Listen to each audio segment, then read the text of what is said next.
Coming up in this episode of the Sendy Mom podcast. I love being around people. I get energy, but I love, to me, it's a creative process. So there's a lot of people talk about the creative process or the innovative process. And people really understand that when you think about artwork or you think about musical performance or sports performance or engineer, but they don't think about it so much as, for lack of a better term, project management, where for me, it's the creative process of how do I bring and connect communities. So at the heart of it all, I like connecting communities. I'm Becky Brower, and I'm a Sendy Mom. Welcome to the Sendy Mom podcast.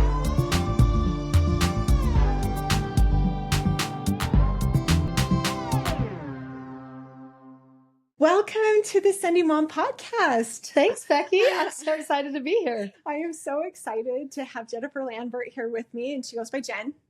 Most of the time. So Jen, I did not get your bio beforehand, but I'll tell what I know of you.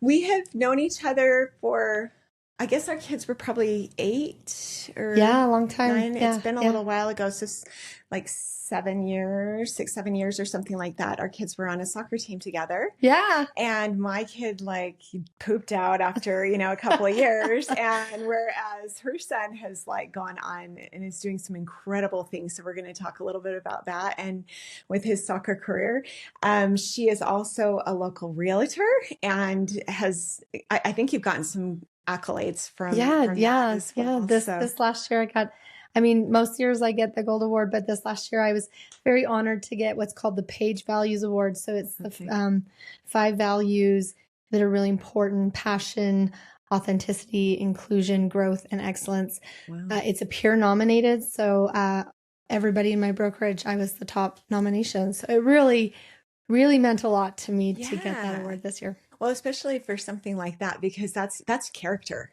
right? And that when you feel like your character is being noticed, it's not just production. It's who you are. Yeah, it makes a difference, because that's what we're here for anyway. It's building our character. Absolutely. More than anything else. So I love that. And on top of that, she also runs a run club that is highly successcve. How many kids have been through this run club? It's been how many years? Oh my gosh. So this is the 8th and final year. Okay. Which we'll get into.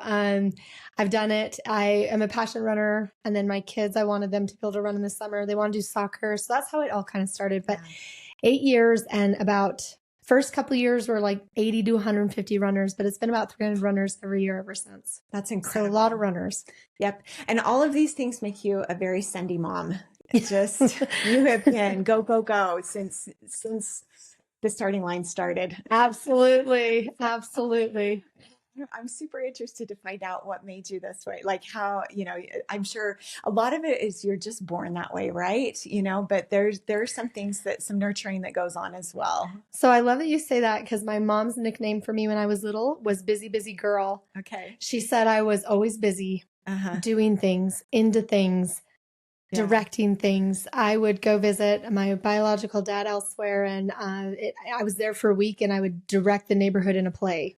Oh my goodness. Or I was that girl that just little mini CEO or director. Yeah. I just would collaborate and bring things together and bring people together to put on kind of a production. And you still do that. And I still do that. And it's just my nature. I love being around people. I get energy, but I love, to me, it's a creative process. So there's a lot of people talk about the creative process or the innovative process. And people really understand that when you think about artwork or you think about musical performance or sports performance or engineer, but they don't think about it so much as, for lack of a better term, project management, where for me, it's the creative process of how do I bring and connect communities. So at the heart of it all, I like connecting communities. I like making places where people feel like they can belong and thrive and do hard things. That is, oh my gosh, you were the perfect my space. That is my space. You're a perfect Sendy mom. This is exactly what we do. We just want to get these communities together of people who just we need each other, especially as women. We just don't have enough of this connection. Well, and we often, you brought back, you said something must have nurtured in your childhood. So I do have kind of a crazy background, pretty rough background. Yeah, give me some of your background. Single mom of 2 kids, with 2 different fathers, at the age of 21. And I mean, just to really short, condensed version, found out who my biological dad was when I was 42, from a DNA test. Okay, had some inklings of it. Know? She knew, but my mom passed away when I was 21. So there's a lot to unpack here, but just to put it in a very condensed version. And if you guys want to know more, I'll come back on, or you guys can reach out to me. And people on social media are like, oh my gosh, this is like a movie. I'm like, it is. So I had to be very adaptable in environments where my mom was a single mom working. My brother and I grew up in Montana. My brother was half Mexican. We were at all the fair housing, and my mom was very liberal. And then my daddy, who raised me, was very conservative. So I was raised in a combination of community and cultures all the time. That's crazy. We were going to powwows. We were doing fair housing. We were, on all the spectrums everywhere. And so I just got introduced to the trying to find the middle ground. And a community and a space where people belong at a very young age. So I found that that's where I thrive. And like getting people to have conversations and just to come together, even if they have differing views. And so it can be hard, right? And a lot of it involves listening. And I was not the best listener growing up. I wasn't, people. You're a very good listener now. I was a spotlight. I was like, watch me perform. But as I've gotten older, I realized how much I don't want the spotlight on me. I want it on the cause, the community, the connections.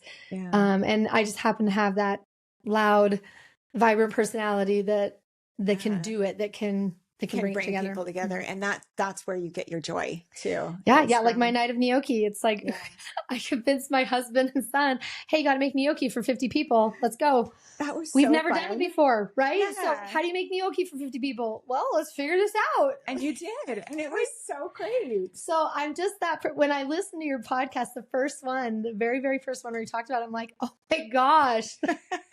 My husband is done of me doing this. He's like, will you ever stop or slow down? I'm like, thanks. Maybe when I'm dead. Just me. Well, even then, I don't know. Well, and not everybody has to be like that. In fact, our world would not function properly if everybody was like that. Don't you feel like you need that? I always tell people, my husband's my ground, my foundation, because when I feel like I'm floating off, he's like, bring you back to earth. Oh my gosh, Jen, you and I are the same. Totally my husband too. Yeah. But where my husband is always like raining on my parade, which is probably a good thing, like well, half the time.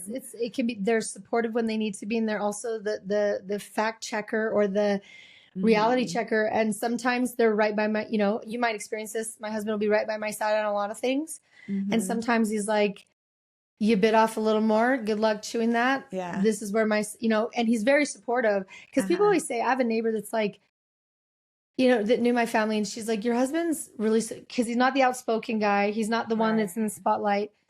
But I always tell people I can do what I can do because of the foundation, because of the husband I have. That is a silent supporter in the background a lot of times. And he was there with you making for the the first 3 years. Making the gnocchi too. Making the gnocchi. Right. So I'm like, oh my gosh, here's my husband. Doesn't like or trust most people. He's law enforcement, right? He was in prison for a decade. And he's in the spotlight and doing it. But this is where it comes down to, we do things for people we know, like, and trust. Right. And he does it because he loves me. Not because he wants to cook gnocchi for 50 people. I was really impressed. And that's where it comes down to connecting communities in those spaces. How can you get someone to make people like, how can you get your husband to do that? Let's just backtrack so people understand, the gnocchi story. My biological dad is Italian, family's from Sicily, Italy, last name's DeGallo. My oldest son looks Sicilian, like very dark. And so when we found that out, what's funny is I've always been a big foodie, and I worked in Montana. I worked for a restaurant called Mama Cassie's, and it was a little Italian restaurant. She was from Sicily, Italy, made everything from scratch. So at a very young age, I tasted true, authentic Italian food. So I do not like any chain Okay. box. Like I just, most You're a people are little like, bit of a pasta snob. I am. I totally, and food snob. Like I have friends that are like, well, Jen will like this. Let's get Jen's opinion on this. I have clients that will reach out to me just to ask for food places. No way. Okay. Just to ask for recipes. That's good to know. So we're a big Top 10 foodie. Olive oils. You want to talk olive oils, vinaigrettes. We love food. And so when we found out I was Italian, and so I've always loved Italian food, like authentically. For me as a realtor, you always try to think outside of the box. I'm about community. Yeah. I have my run club. Food, like it's faith, family, fitness, and food are like kind of my 5 pillars, and then real estate. And so I was like, hey, I want to do a night of gnocchi. I want to do a cooking class. And I said, who isn't interested? Let's see if we can do 2 nights. Oh, we can only do 1 night. And at first I'm like, oh, it's like 25 people. Okay, that's good. 20 people. Yeah. And then more and more people were like, oh yeah, we're going to come. We're going to come. And I'm like, we have 50 people coming for gnocchi. And my husband's like, okay. And he just he sends it with me, right? So he's like, let's figure it out. Yeah. Well, you talked about resiliency, right? In your podcast, and you talked about the need for it. And we as women need to be resilient in and of ourselves. And sometimes we never want to go through the hard things, but we fail to understand that the hard things are what makes us resilient and what makes us rise to the occasion. Yeah. And with the night of gnocchi, for those of you listening, my family was all involved. I was not doing it by myself. So for those of you who feel like you're doing it by yourself, you got to figure out, how do I get that support in place? Because I will tell you, us Sendy moms are not Sendy moms by ourselves. Right. Absolutely. You would shut down. You would feel like you couldn't do it, but you start to figure out how to do it. With my run club, I have so many people that help support me, but it's because they go, oh my gosh, look what she's created and done and continues to give and sacrifice. We're going to support that.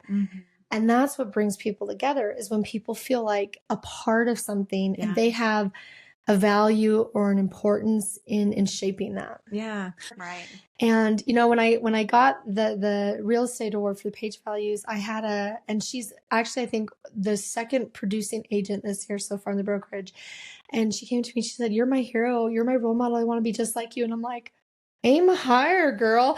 But I was just like, you see then her production this year, and I see how she's involved in her community. And I'm just like, to feel that you have a role in that is very humbling, because sometimes we get caught up in, and it's so easy as women to see where we fall short, how we can make it better. And feedback is great. I'm a huge fan of leadership coaching. Feedback is a gift.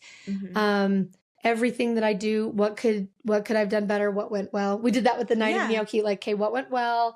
What would we have done different? And I think it's good to be there, but not sit in the, I didn't do this, and let go of expectations. And I don't know if you feel this way, Becky, but I have learned over the last probably 7 years to really let go of how I thought or I wanted it or I planned it to be, and to just let it be. Okay, how did that come about? How did you get to that point? A lot of it has to do with, I don't want to be wasting my life shoulda, coulda, woulda-ing. You know, I had a therapist once that said, stop shitting all over yourself. and I love that, because I had the broken record kind of mindset, even though everybody's like, oh, Jen's great. But I'm like, oh, I shoulda, coulda, woulda done this. Or if I had done this decision, then this would have happened. And my husband, again, go back to my foundation. Like, you don't know that. Right. I know. He could be a life coach, really. He's like, you don't know that. Yeah. That might not have happened. You think so. You know, and I tell the story all the time. People are like, after my third child, my final child, 2 years later, I still wasn't back in my, pre-marathon running shape or whatever. And it was just so hard to get up. It was so hard to do things. I just remember being like, if I didn't have to work, and if I didn't have to do these, and if things were different, my husband's like, if you wanted it enough, you'd make it happen. I've seen you move mountains. So get up in the morning early. And people are like, that's not a very supportive husband. But to me, it was, you're right. Okay, what do I need to change? And within 2 years, I was running my races again. That's amazing. And so it was that mindset of, instead of, well, it has to be this. And I have some close, dear friends in the past that, I mean, it really kind of destroyed marriages and their own lives and relationships because of the black and white thinking, this is how it's supposed to be. Yeah. I'm not even going to bring faith into it, just how they think their life should have gone. And because of what I was raised in, because of all the craziness, I was able to adapt a little bit better, but I still had this idea of where I wanted to go. And I've just learned to be like, my kids have different personalities. Yeah. My body is different, you know, maybe the idea of what I thought I wanted to be and where I'm at, I've been able to do all these other things I never dreamed about that are amazing. Right. Mm-hmm. And then I'm going in a different direction. And I think it's just, you know, whether it's mindful or, you know, listening to revelation or feelings you promptings you get or anything, to me, I think it's just, it's going to be okay. Yeah. Don't take yourself so seriously. Enjoy the ride. And enjoy it. Do you want to get back? And they say this all the time, joy in the journey. It's not when you get there. Yeah. Because if you can't enjoy the journey and you get to the end, like, what's the point? And James Clear's book, people have brought this book up a lot, Atomic Habits. Yeah. He talks about, he's like, you know, the 1% better every day. He talks about all these things, but he's like, if you hate it, he talked about writing this best-selling book and how he actually hates getting to these end goals because then it's like this kind of letdown. Yes, I've done that before. And people run races or they do this thing and they're like, okay, what's the next thing? And I have just learned to be like, because everybody's like, what are you going to do after Run Club? I'm like, I don't know. Yeah. I don't know. Mm-hmm. For sure. I have ideas. I have different things. I have a son that's wanting to become a professional goalkeeper. Yeah. So we're going to be supporting that. And I don't know all the things. Uh-huh. And one of the big Sendys, we're going to be selling our home and downsizing to be able to work different angles I never thought I would do. Yeah. I love where I've lived. I love the community. We're going to stay close by. We're not going too far because my kids are in the school systems and stuff. But but what a Sendy thing to do. Very courageous thing to do. Who moves their kids? Yeah. Guys, my kids are in starting to go into high school, junior high. They're in the Chinese immersion. We're going to stay in the school system. But I'm just sitting there like, who does this? Yeah. Because I can't shake the feeling. And you know that when they say you feel it once, twice, by the fifth time, you're like, okay, this is where we're going. And Sendy moms, you don't have to regret that, oh, I had that prompt and I didn't listen to it. Then listen to it the next time. Yeah. It'll come up again. Yeah. So I started reading Big Magic by Elizabeth Gilbert. Have you heard of this? No, but I like the name of the book. It's so good. Okay. It's so good. So Stephanie Wilson, who was on my podcast a month ago or something like that, she recommended it and it is really good. Big Magic is what it's called. Yeah. And she talks about your genius or the genius that just sits in the room and it's kind of like a little creature or something like that. And there is inspiration that is all over and it's just waiting for somebody to attach to. So if you are available, if you make yourself available, that inspiration is going to come to you when it needs to come. And you just have to say, yep, I'm ready to act on this. Or you can say, no, go find somebody else to bother, and then you let somebody else do it. And yes, maybe somebody else gets your idea, but it wasn't really your idea because it was just this little genius coming, to you. Well, and I love that sometimes we feel like we have to be that light bulb shining bright all the time. And I have to remind myself, you don't have to be like that. Right. Sometimes you can take a moment to, unplug your light bulb, change it out. Yep. And it's to just say, go bother somebody else for a little bit. I need to take a break. And then when I'm ready, then I'll let that inspiration come to me. And if it doesn't show up, then it didn't show up. And there was a great podcast, BYU speeches. Okay. And it was called The Master Teacher. I think it was in April of this year. All right. Female Dean of Education. Okay. Can't remember her name. Cannot remember her name, but it was an amazing podcast. Uh-huh. And she talked about there is no alternative path. There is no plan B. Right. Your life is exactly what it should be. Yeah, and she shared personal experiences that were very impressive, but it really made a big impact on me that it's like, this isn't, oh my gosh, I'm doing the best with what I have. This is, because XYZ didn't work out, I'm here. It's like, no, this is who I am. And, I'm at a point in my life, I've always liked myself. Yeah. And all my kids, we have pretty healthy doses of self-confidence and not in a hubris way, but we like ourselves. We're pretty good people. We're fun. We're good. But I like who I am. I like the challenges, the struggles, my mom had an autoimmune disease. I watched my mom from the age of 12 deteriorate before my eyes and die when I was 21 in college. And you go through these things. I tell people all the time, I wouldn't take that away because of the eternal perspective, because of different experiences I've had. I wouldn't take that away. You don't want to wish it on anyone. No. Yeah. Right. But I wouldn't take that away from anything So do you think that so- that's where you gained your self-confidence because you had to take on this role of kind of caregiver for Partly. part of So your I think life? that's where I gained my resilience and autonomy. Okay. Myself, I think I was born with it. You know, we talk about, I Yeah. have 3 kids. One was born with all the confidence that his cousins need. Like, so I was just born with a natural confidence, joy, just bright, right? Okay. Like just hot pink You knew is who my you color. were. I knew who I was. Yeah. But that doesn't mean I didn't have struggles, right? So Yeah. full transparency, because this is a transparency podcast. For sure. I struggled with eating disorders. I struggled with perfectionism. Yeah. But through all of this, I knew who I was. I know my talents, my strengths. I know my weaknesses.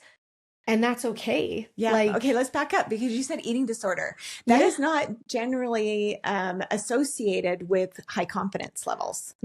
So how did that So a come lot of about? that's trauma, a lot of, abuse, neglect, not from my mom, but just choices and experiences that we were exposed to as children, really young ages, like in and out of foster care while she was trying to clean up her life. Yeah. Right. And so this is where somebody once told me, you should write a book about your life. And I'm like, someday I will, because I shouldn't, by the world standards, I shouldn't be where I am. Yeah, absolutely not. Yeah. So you were in and out of foster homes from the time you were how old? I think I was like, what was that? Like 3 to 5 or 4 to 5. So we were in foster care for a year. She did get us back. Okay. And then she joined the Church of Jesus Christ of Latter-day Saints. And so it changed our lives dramatically. Was that here or where were in you? Montana. In Montana. I was 6 years old. Okay. 6 years old. And I always tell people are going through all sorts of things right now and experiences and different things, different cultures they come from. But I said, I went from a world that was kind of very dark and hard as a little kid. And then this light came in and the joy. And I never forget that. And so I don't get lost in policies, programs, any of that. I'm all about, I know my Jesus. I know the doctrine. I know the promptings. I know the spirit. It's not in my mind. And then when my mom passed away and I did her hair and her makeup so that she didn't look like a clown. And being in there with her body and her spirit in the room and her not in her body. And I just, until you experience, I love it. It is such a big part of who I am in my life. Because when you say how, eating disorders and self-confidence. So the one thing through all of this, I always felt loved. My mom could have chosen an abortion. She had one either before or after me. I can't remember. I think it was after me at one point in time. I always felt loved. I always I got nurture. I got told I was loved. I was talented. I was amazing.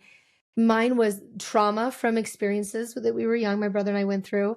The other part of it was just body image, right? I didn't have the body shape that all the other girls had. And puberty is hard, right? And it really set in probably around 11, 12 is when it really started to set in. And it was a way to control what I couldn't, you think you're controlling what you can't control. Number of years of going through it. And then think about it when I'm going through all of this, all of a sudden my mom has an autoimmune disorder. And is basically in and out of hospitals. So I have puberty, trauma from childhood, and then my mom's. And so I'm trying to navigate this confident. I was in theater. I was in speech. I had a 4.0. And I didn't, it was things I can control, but I liked it. I was good at it. I still wanted to be that because I had so much chaos going on all around me. That I'm like, I need this, right? And I have poetry. I have tons of poetry that I wrote in high school. And I haven't written as much since I've had kids. I have a few poems. It was my outlet for... and isn't that the truth? Being able to just get my thoughts out. I'm a big journaler. So for me, when you think about that, and people might say, who might be listening to this, oh, that's false confidence. I've always felt loved. I've always felt possibilities. I have a tremendous amount of hope. And I haven't really struggled with the depression that a lot of people have. It's probably more of an anxiety, high performing anxiety. Definitely have that. But the depression has never really been there because I don't ever think who's going to come to my funeral. Nobody loves me. No, I've never ever felt that way. Would be depression. And I'm so grateful for how my mom raised me. She taught me how to advocate. She taught me how to stand up for things. My kids get annoyed. Yeah. I'll like Maybe a make little too them much, advocate. but I'm like, well, okay. you gotta advocate for that. You gotta stand up for that. You got, That's right. and some people are like, oh, I'm like, no, because a huge part of who I am today was because of the different perspectives and the different cultures I was raised in. And I wouldn't go back and say, oh, I wish I could have avoided. Now, did I make different choices so my children have a better, in my mind, foundation? Yeah. Yes. Because not everybody thrives through chaos and trauma. Right. You have to choose it. No, that is I am not a totally victim true. mentality. Good. I Yeah. like never ever in a million years will I ever do Because that. that gives your choices completely away. That gives your Yep. agency away. Even Why into would you do adulthood, that? even into adulthood, people will be like, well, it's this or this, or if you lose your house, guess what? If you lose your business, you can start again. Yeah. It does not define you as a person. And I think that's where we live in a world where what we do identifies who we are all the time. Well, what do you do? What does your husband do? What is Exactly. this? And I listened to this one podcast. I think it was Adam Grant and somebody else. And it's like, wouldn't it be great if instead of saying, what do you do? What project are you working on? What really excites you in life? That's the Sendy mom, right? Exactly. I'm like, that's how we should go about. instead of what do you do? And, we get this, well, I do this, or this is this, or I know this person. And I'm like, nope, don't want any of that. None of that. Or or even like the trauma, like burying ourselves in the past is not healthy either. Let's hope for the future. And what are you doing now? And how are you? What excites you? What makes you want to get up in the morning? Absolutely. When I bring up stuff like sharing this on the podcast, it's not for shock and awe. It's to help people understand. You would have and this brings me back to the core of everything I believe in, the atonement. Yeah, because people would have absolutely no idea my story from knowing me and meeting me right now. Yeah.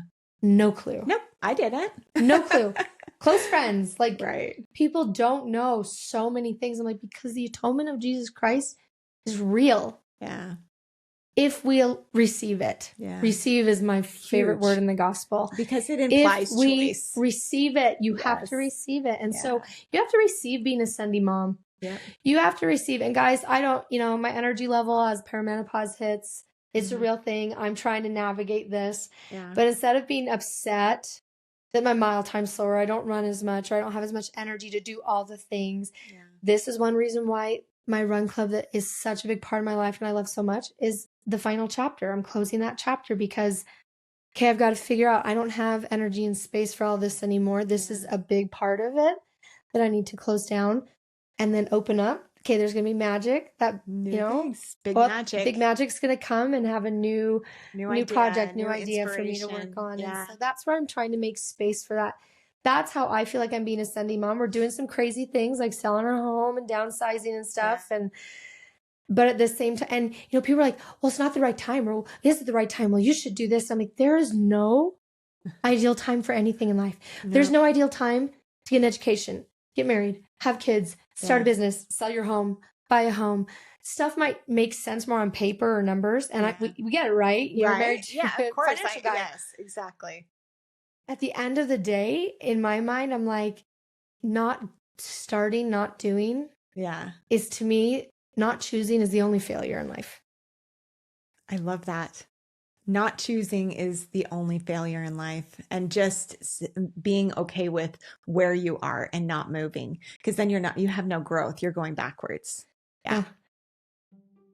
We're about halfway through the podcast, and I want to remind you that this podcast is also on our YouTube channel at Sendy Mom. You can find our website at sendymom.com and on Instagram at sendy.mom. Please subscribe, review, and share this episode with people you think might need this message. The next Sendy Spotlight will hopefully come out on July 28th. Ruth Bader Ginsburg is a fascinating woman. She was so smart and so well-spoken. I am thoroughly enjoying getting to know her through the books and movies that I'm watching. The bonus Sendy Spotlight episodes are going to begin airing just once a month instead of twice a month, as I just really like to dig into these Sendy women. And then it takes me a little while to put their episode together. Some of Ruth Bader Ginsburg's words have been really life-changing for me. I am grateful to have so many people in this world who are willing to listen and learn from others. We don't have enough of that in the world. I was thrilled to be able to interview the amazing Dorothy Scoresby. I am privileged to have known her for the last 16 years. We have so enjoyed our friendship. I know you will love hearing about the Sendy way she was raised in an Idaho town. She is a worker and a doer. That makes her a Sendy mom. Into her 80s, she can still laugh at herself for tripping over her feet. More importantly, she can actually get up, dust herself off, and carry on. And that seems to be a theme for her life. You will love our conversation. If you're interested in being featured on an episode of Sendy Mom or know somebody who would, please let me know by reaching out on email, direct message, or through my website. Everyone has a story of triumph. We are all heroes and part of our story. I want to bring out your hero. I want you to see that you truly can be Sendy. I've had a blast interviewing Jen. Please enjoy the remainder of our conversation and be sure to share it with others who you think would enjoy it as well. Beautiful. Okay, so let's go to Spain. Okay. Oh my gosh. Okay. Tell me all about Dylan and all of the amazing things that he's done and is planning to do, and why you feel good about, uprooting my whole family and everything. Yes. Okay. So I have 3 children. My oldest is Damien. He's 15 and a half. My next is Dylan, who's 13 and a half. And then my daughter, who's 11. And they're all in the Chinese immersion. We've lived in Highland for 13 years. We've loved it. I have my son Dylan is a goalkeeper. He, about 2 years ago, just locked in. Meal plan, no soda, no sugar. All on his own. All on his own. Crazy. We are not living vicariously through our children. Okay. We are not doing that. Right. He just really, really locked in and train. And he does ODP and he does RS, Real Salt Lake development, elite development, and does all these things. So, I rewind a year ago in June, we had him go to the Real Madrid summer camp here in Salt Lake. Okay. There were about 300 kids that were at that camp. It was a big camp that year. Wow. And he was selected to go train in Spain for 10 days. It's amazing. For summer camp. Yeah. So we're like, let's all go as a family. We all went. So this last end of May, beginning of June 2025, we were in Spain. My sister was there with her daughter. Might have been the same camp.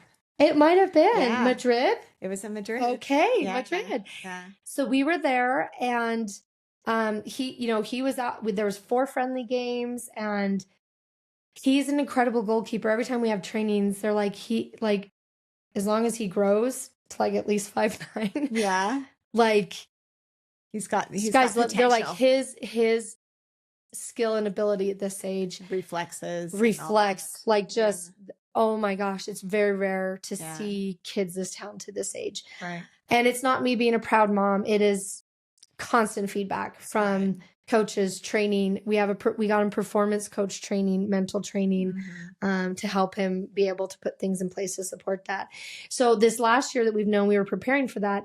I had him meet with Justin Sua's got what is it called? Performance Advisory Group. They do it's for any leader or coach or athlete. So it could be a corporation, but they focus mainly on athletes. I think Tony now. It's like performance, like peak performance. High performance athletes, high performance coaches, getting the coaching to help you put the support in place. Okay. And so I'm going to do a huge shout out to Justin Sua, Increase Your Impact podcast, because it's phenomenal. They're like 2 to 3 minute bites, but that's where I found out about it. So we've been working with a coach with Dylan. He meets with once a month. Great. And then works on things. And I just talked with the coach a couple days ago or yesterday, and he said, Justin and I do this a lot. And he said, you don't have a lot of kids that we coach and they immediately apply it. Yeah. Dylan is that kid. And he goes, and that's why he's having the progress and all the success that he's having. Because he's that immediately takes it and applies it. Yeah. So, just incredible. Keeps a journal. What's my objective? What did I do well? What do I need to prove? Every practice, every game, which is every day. Yeah. In his world, right? Wow. Yeah. And so we go to Spain. He does phenomenally well.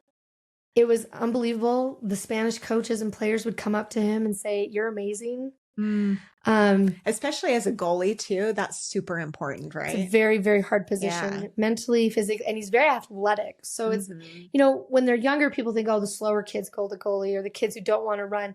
The kid can outrun almost everybody on his team. He's just got a high soccer IQ. He sees the game really well. And so we go to Spain. I mean, it was just amazing. He won the MVP award. He won the team captain award. And then he was selected to participate at the Donosti International Cup in San Sebastian, Spain next July. Wow. And that's where they'll have scouts and recruiters. Okay. So he is going to be going into 9th grade in 2026. So this year, when you say all the change and adjustment, we have this kid who's so dedicated and so driven to us. And people think we're nuts. And I'm okay. They thought Lehigh was nuts. They thought Jesus Christ was nuts. They thought Joseph, everybody. They think Steve Jobs. You can go to modern examples. Everybody's crazy. And I'm like, if they think you're crazy, you're probably onto something. So I love that. I'm going to quote that. If you're crazy, you're probably onto something. Because the only way to make all of this work is to just have more liquid assets. So we're like, okay, we're going to sell our home. We're never there. We're not enjoying our big, beautiful backyard. I would go push my kids out in the backyard on the swing, not just push them down on the ground, push them on the swing and jump on the tramp. We would do all these things and we're never there. So to us, and we don't have grandkids, we're hopefully far away from that. Knock on wood. And if not, that's okay. Send it. I'll take it too. So, so we're going to downsize so that we're going to be applying to academies this next year. And our hope is to get him into an academy in Europe or on the East Coast. So he will go to high school, which my kids, we got promptings when our kids were younger. They're going to do the Chinese immersion. There's a reason God needs them doing the Chinese immersion. Wow. So then here's my kid that I'm like, but wait, this doesn't line up with. He should have done Spanish. Why didn't he do Spanish? Well, and then why did you have him do Chinese? But then he's not going to finish the program. And I have to just go, obviously we have another path for him. So the other two will do Chinese. If he keeps it, great.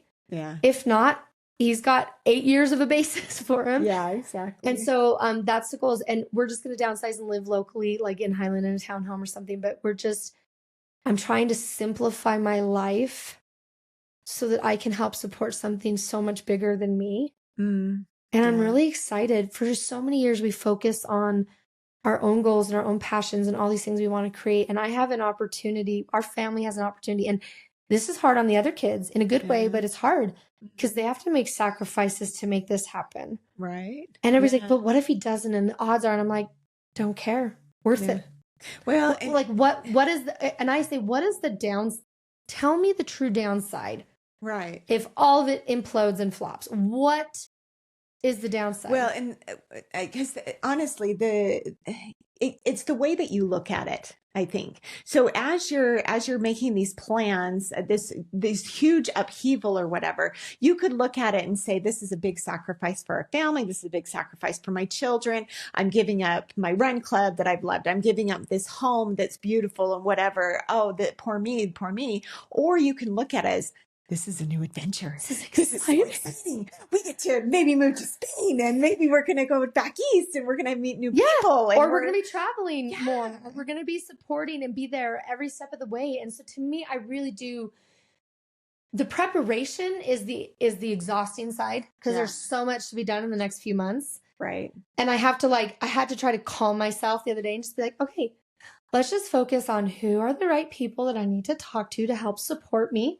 Yeah. Being the Sendy mom. Who's the person that'll help me with this? Who's the person that'll help me with this? Because I can't do it on my own. Right. So that's what I've chosen to look at. And my kids, everybody's like, are your kids okay with it? They're so excited. They would go live in Spain in a heartbeat. Italy, they'll go live there. We got to move to the UK. We just have we took them to China before COVID shut the world down. They're phenomenal travelers. They rocked Spain. They ate snails. Like they were delicious snails. They're so good about it. And part of it is because we created that community, that environment, that culture. And so our kids trust us. Yeah. Well, and part of that too, like when you talk about a culture and moving different places, don't you think the church helps a lot too with that? Like having that basis of faith and having a community, a place that you can go and immediately already know foundations. Well, and also knowing that, my son's he wants to be a professional sports athlete, and especially in soccer, it's very faith-based, but what, like 5 superstars don't drink. Yeah. And I have to just, we've laid a foundation. It's going to be his choice. And I'm going to love each of my children regardless of what goes on. But I just want them, and I don't like the expression, I just want the kids to be happy, because I'm like, we can't be happy all the time. Like, it just and isn't it's not your job a to make them reality. happy And it's either. not anybody's job to make them happy, No. right? That's a choice. Right. But I want them to choose. I just want them to understand that it's not always going to go the way you want, you know, because my life's a journey. You know, enjoy the good moments, learn from the hard moments. And just, to me, we're doing this together as a family. And I think that's the joy for me. I've done so much hard on my own in my life. Yeah. Before my family, that it's nice to go through something hard and good and scary and exciting and all of that, but with my family versus just me. And with control. And with your own control and making your own choices. Yeah. And so it's just beautiful. So we're excited. Like, we will, if the likelihood of us all moving to Spain just with visas and everything is a lot harder. Sure. It would be harder for me to get a job to work remotely. Everybody's like, you'd give up real estate here? And I'm like, in a heartbeat, I would do anything to make my kids' dreams come true. Because there's nothing that I'm going to do that is going to make the grand scope of life, like, that what I do is more important than just the world and helping and connecting, and it goes back to community. And so I also, for months, I kept getting this prompting. Jen, I need you to sell everything. Like, be like the rich young ruler, but like act on it. Like, I need you to just give up everything that you think is security and brings you value in life, and walk away from it. I might get emotional here. Because you work really hard as Sendy moms. You work really hard. And it's like, I need you to walk away from all of it. Wow. That is hard. And you keep getting that. And so you're like, okay, I say I have faith. I say I will follow you anywhere. Yeah. Now I got to choose. I've got to choose. I've got to receive that to walk away from all of it. And they're like, well, I don't know what's going to happen. And how did your husband feel about it? Oh, like, down. Yeah. He's my foundation, right? Gnocchi for 50 people? Move to another. He speaks Spanish, which is helpful, but like, it's like, move to another culture. But like, that's not normal for somebody who does have a foundation. It sounds to me like you've had some influence over him as well, in being able to do things that are maybe seem a little. Yeah, I would say yes, because he pushes me into areas I don't want to be in. I push him in areas he doesn't want to be in. Yeah. Which is a good marriage. And it's because we're tethered, right? So it's like, if I'm going, you're gone. Yeah. And I had someone in my life one time that said, my mom never encouraged me or told me that I could, or not just mom, parents, like, the sky's the limit. You can do anything. I remember my mom, when she was really sick and I was reading over my patriarchal blessing, I think I was 17, and I was bawling. 17 or 18, I'm like, it doesn't say anything about me becoming a world famous actress and winning an Academy Award. You know, just some of the things that I'm like. Those expectations. We go back to the expectations. I'm like, it doesn't say anything about this. And my mom came in her little wheelchair, wheeled in, and like, and just went through it. And she's like, oh my gosh, Jenny, like, and went through the different things. And I just remember the eye-opening of like, she read the same words I read. Yeah. And had a completely different feeling. Right. And she sees different things in me. And I just remember just being like, our story's not written all the way, guys. Right. Like, no, we're not done yet. We got to choose. We're not done yet. And I don't want to be done yet. No, me neither. I mean, and people are like, well, when you die, and I'm like, I'm going to still be orchestrating worlds somewhere. Exactly. I'm sure that's why we're Sendy, right? That's right. I got to do something on the other side. So that's just kind of, it's been really helpful to just, the older I get, really, really, really trusting the Lord, but like really, really letting go of how you think your life is supposed to look. I love that. And just embracing what it does look like. And then being grateful for it. Grateful and prompting, being grateful. You know, at first I was like, I'm so irritated. We did this remodel and we didn't have the loan paid off and we're not going to get as much, you know, and I start to go through all these things and I'm like, you have a house that you bought in 2013 that you have so much equity in. Yeah. that you did this, you did remodel the kitchen, you did do these things. So I had to flip the script. So even us Sendy moms have to flip our script because we start to get logged down in, you can't do this. This is a barrier. Should have, would have. This is a barrier. It's going to make it hard. It's not going to be as good against everybody else's opinions. Like, people are like, you would do that? And I'm like, absolutely. I'll do it in a heartbeat because to me, I don't have anything to lose in reality. Right. Because I remind myself, the Lord gives and the Lord takes. Yeah, that's right. At any moment, and it can all be gone. And all he expects from us is to do good with wherever we are, wherever we are. And we get to pick, like, you don't have to, like, things, you can take this route over here, but you could equally probably take several others. But the beauty of this life is that we get to choose. And that's exciting, but it's also a little frightening. And that's where being Sendy comes in, because you have to do the frightening things sometimes if you want to actually grow. Amen. Yeah. Like you do, you have to, and then be okay with if it doesn't go according to what because you get promptings, you feel like, okay, I'm going to go do this, even though it's scary. Yeah. Sometimes it lands, sometimes it doesn't. Right. Sometimes and you have to be okay to pick yourself up again, either try again or change directions. Or like you said, reevaluate and say what went wrong. How can we improve it for the next time? And then you try it again. I mean, it's like that with your children, because you can't stop having your children. They just are there. And so you have to raise them, right? And so things are going to... or you don't, and they're like wolves roaming wild. Feral cats. Do that, right? But they're going to have the same problems over and over again. That's actually kind of a beautiful thing, that we continue to work on the same things over and over, because then we get another chance to try it again. Like if they messed up, it's a mess up, and you say, okay, well, next time I'm going to try to tell them this, or I'm going to try to think of it in this way.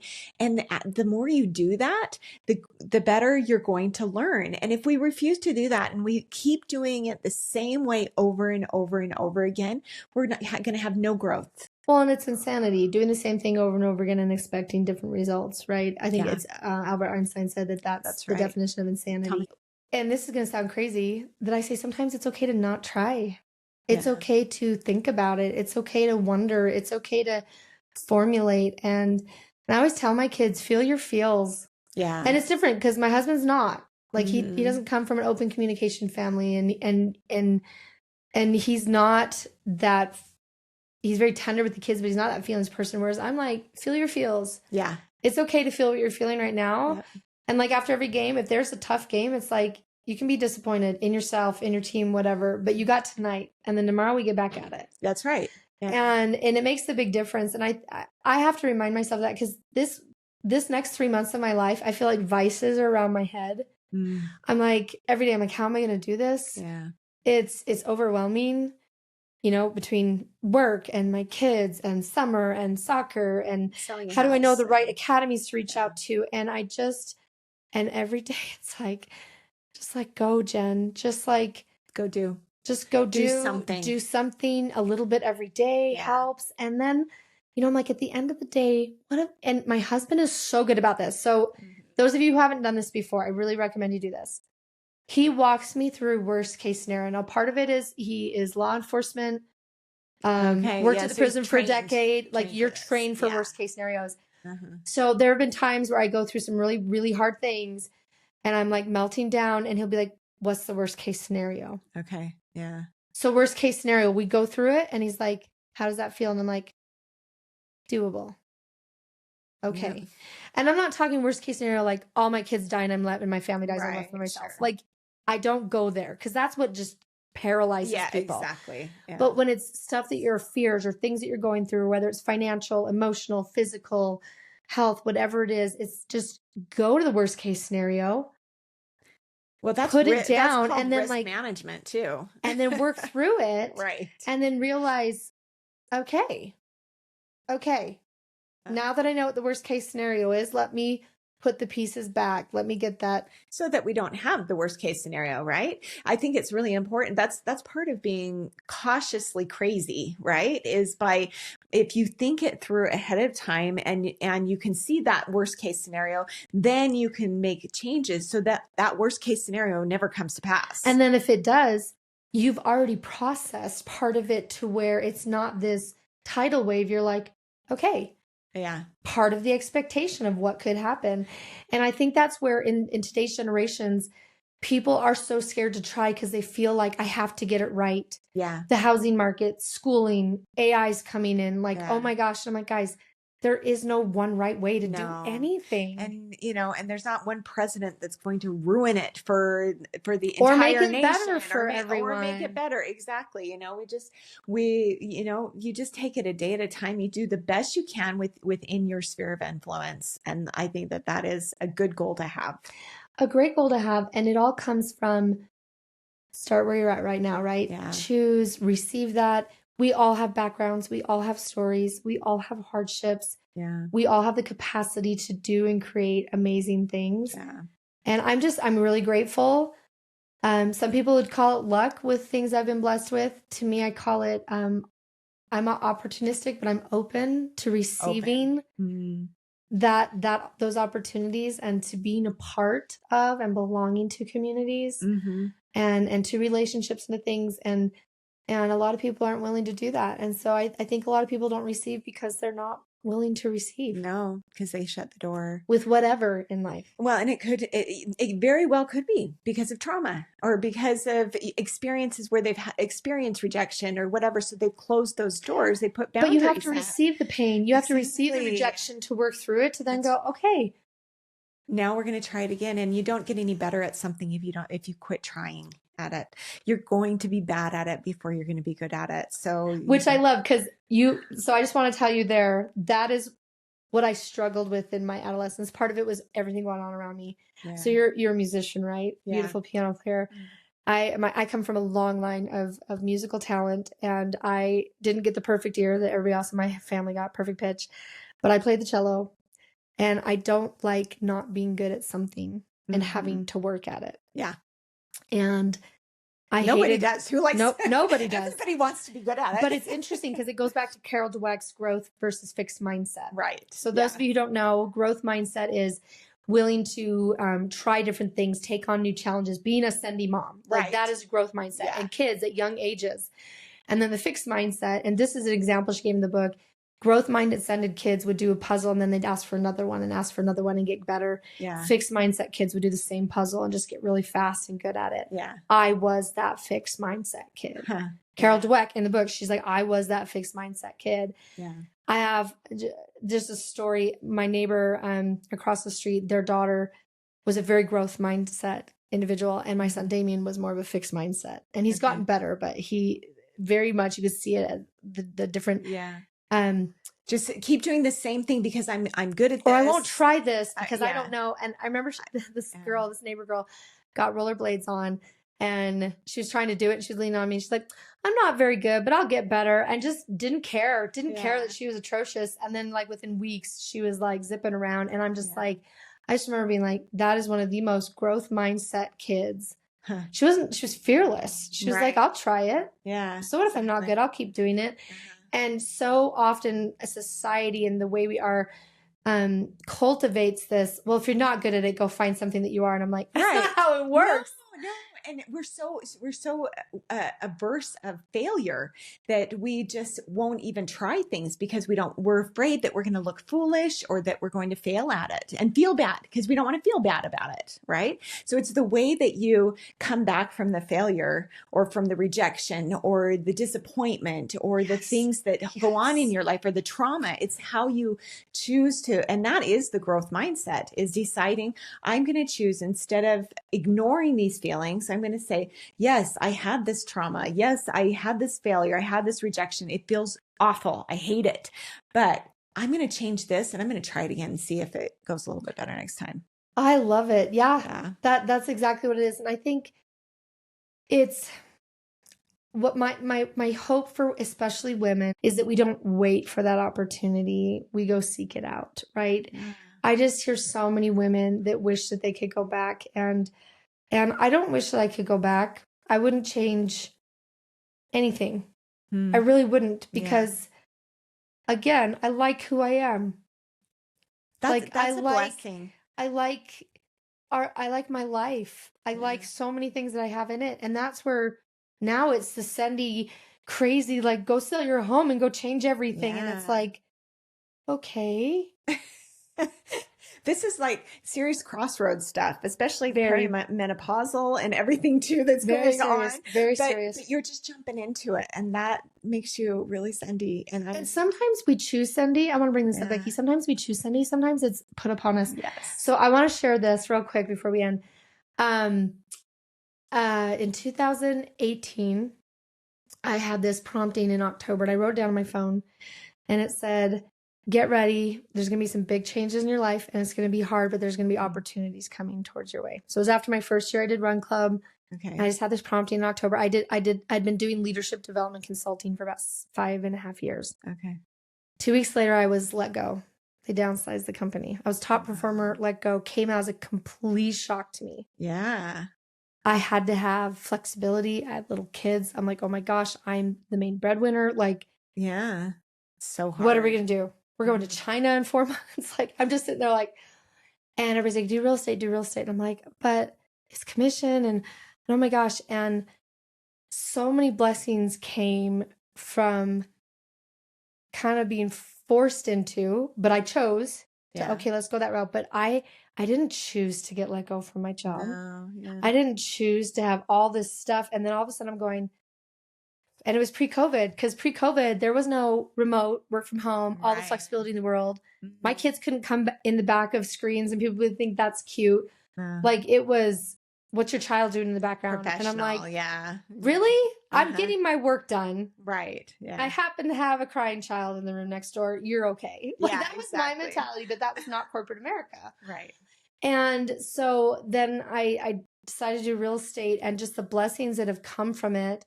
And what a lot of people don't know is that company came back, and I did the job again for 4 more years, 2020 through 2023. So I was doing real estate and that. Run Club, everything but else. Also building up your business at the same time. Building up my business. And the blessing that it came, and it made me a better realtor. It made me I had to really learn how to be concise and efficient with different things. Sure. And I just, so I will say sometimes we're going to choose the Sendy. Yeah. Like be excited and just go out there and fear a little bit, but okay, we're excited. We're going to start a podcast. We're going to start a cooking show, whatever it is. Right. And then there's the, oh my gosh, this atomic bomb got dropped on me. Yeah. I can choose to be Sendy and embrace this and figure it out, or go away in a dark room and go be crazy and shut down. And if you're doing that, that's not necessarily like, whatever you consider it a failure, you consider it, you're going to get through it. And there are little steps that you can take. And so it doesn't mean, it means a horrible thing happened in your life. That's all it means, is it means a horrible thing happened in your life. And now and yes, we're going to shut down for a little bit because we accept all of the horrible things that happen. And sometimes we have to grieve them, and we have to experience the disappointment and the letdown and whatever happened, even if it was something that other people would consider just a tiny little thing, and it puts you into this depression, whatever, but you take a little step and you read a book and you implement some sort of a tool that helps you to take another little step, and eventually you're going to get yourself out of that. Absolutely. So I want everybody listening to know there's not one right way, and it's okay if you're in that dark spot right now. And it's okay if getting up and taking a shower was a triumph today. Right. Like, and to own it. And sometimes that's the Sendy thing you're doing. Yep, exactly. Like that. And if that's what you're doing Sendy right now, embrace that and keep trying to be Sendy. Because to me, I'm like, everybody's Sendy looks different. Yep. Feels different at different times of life. But I love that expression. And I'm just like, I'm totally going to send it all the time. I'm like, I just was like, when you're talking about it, you sent me the podcast, I'm like, oh my gosh, this is me. It's like, totally. You're the core. I know, yeah, which is why I'm so glad you've been able to be on this show. Okay, we got to wrap up though. This has been such a fun conversation. I'm a talker. I love it. But I have some rapid fire questions for you. So, what has brought you joy in the last 24 hours? Watching my boys play soccer and do really, really well, and caffeine. And caffeine. Very good. All right. What about a good book that you've read recently? Okay. I don't even remember the name of the book, which is horrible, but I'll send it to you. Jefferson Fisher is the author. He was on Mel Robbins' podcast, and he's the lawyer. And so he talks about how to reframe conversations. Oh. In work, in friendships and family. It's a really good book because I've been able to do that and think about conversations I have to have that I've been avoiding. Oh, Sendy mom still avoid. That's so true. Very good. What about a documentary or a TV show that you like to relax to? I mean, we don't have a lot of time to. Okay, I love it. So I'm not a big watcher, but this is a guilty pleasure. It's not Hulu Housewives thing, but Emily in Paris. It's this Netflix show. She's a marketing executive. It's like all these young somethings in Paris, all the affairs. She works for an ad agency. She's a marketer. So my degree's in marketing. My background's in marketing. And I just love it's what I love is it's not anything like a life I would live, but I love it. Like it involves food, which I love, right? It involves a lot of food and people traveling and all this expensive, lavish lifestyle and marketing. So fun. And it's nothing that I would live or I'm into, but I think I can watch it and go, wow, I'm just purely entertained. Okay. I love it. That's purely awesome. entertained. Okay. What about a nonprofit or charity that you support? Yes. So I'm going to plug this because we're raising money for my run club this year. Okay. Thanksgiving Heroes. It's an organization that raises funds throughout the year so that they can try to end hunger in Utah. They do stuff in the spring for spring break for families that don't have food during those breaks. Okay. They do stuff in the summer. And then at Thanksgiving, they strive to, I think last year they fed almost 5,000 families Thanksgiving dinners. And my oldest son, Damien, and I delivered the spring. So my son we were going into some sketch neighborhoods delivering food. And it was very humbling for him. And, a lot of the families from immigrants from all over. So not a lot of them even speak English. Right. So that's what we're raising funds for. So my runners, it's 10,000 miles for $10,000 in 10 weeks. Wow. They're going to hit 14,000 miles by the end of the summer. We're striving to raise that 10,000. I think we're at like 2,500 right now. Okay. In that 10 weeks. And so Thanksgiving Heroes is what I'm going to plug right now. Every year we've done a different nonprofit. I have a big heart for different things like that, but that's the one that right now that you're really focused on. I love that. We got like 3 weeks, everything for 3 weeks. Yeah. So, if people aren't fed, if they don't have those basic needs, then there's nothing they can't do anything else. So when you think about, I love that you bring that up because you think about, is it hard to be Sendy when you're thinking about how am I going to pay my bills? How are we going to put food on the table for my family? Yeah. Yeah, and to me, that's where Sendy is getting food on the table. Yeah, for sure. I love that. Really good. What about your favorite vacation spots? Oh my gosh. Okay. This is hard because I really loved our China trip. Okay. Being on the Great Wall of China.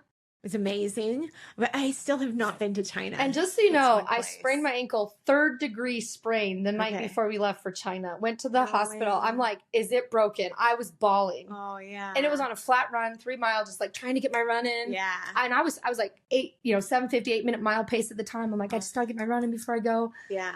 That's God's way of telling me I have to slow down. Yeah. So I'm like with my leg up on the airplane, like 13-hour trip over there, like hop and like I had a brace on it and I'm like scaling that wall. I'm like, nothing's going to keep me from the Great Wall of China. So that is probably my absolute favorite vacation we've ever been on. Okay. What's one thing that you try to do every day? So this is really cool. Our family for about 7 years, we've kept a grateful journal every night. Oh, I love that. And it was a book. Right. And now it's on my phone. Super fun. I'm going to show it to you because I just love it. And we do it by the year. I love that you're doing it with your family. And so really I do a lot of things on my own, but this is one I'm really proud of. So, and then this is for this year. This is just 2025.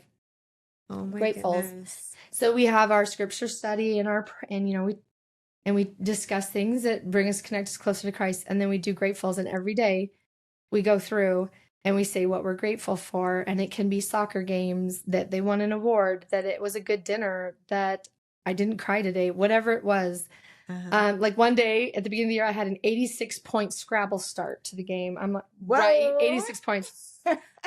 We do this every day. I love that. And I know everybody's like, mindfulness meditation to me, and this is, we end our day on this. We gather on our bed, all my kids still, but we say what we're grateful for. And I think it just helps us be grounded to the little moments of every day that bring joy into our lives. I love that. Okay, last question. What do you think I should do next? What do you think you should do next? Yeah. As a Sendy, you know what? I think the next thing that you should do is invite someone to lunch that you wouldn't normally invite to lunch.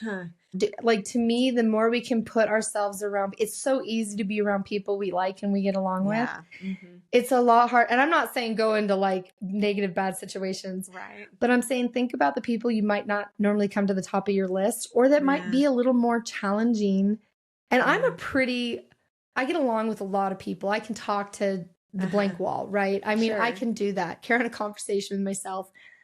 But it's being able to really connect with someone that's so different from you, even if you don't agree with them or you're just learning things, just to be able to hold space for that person to be able to connect. Yeah, absolutely. If we could do more of that in the world.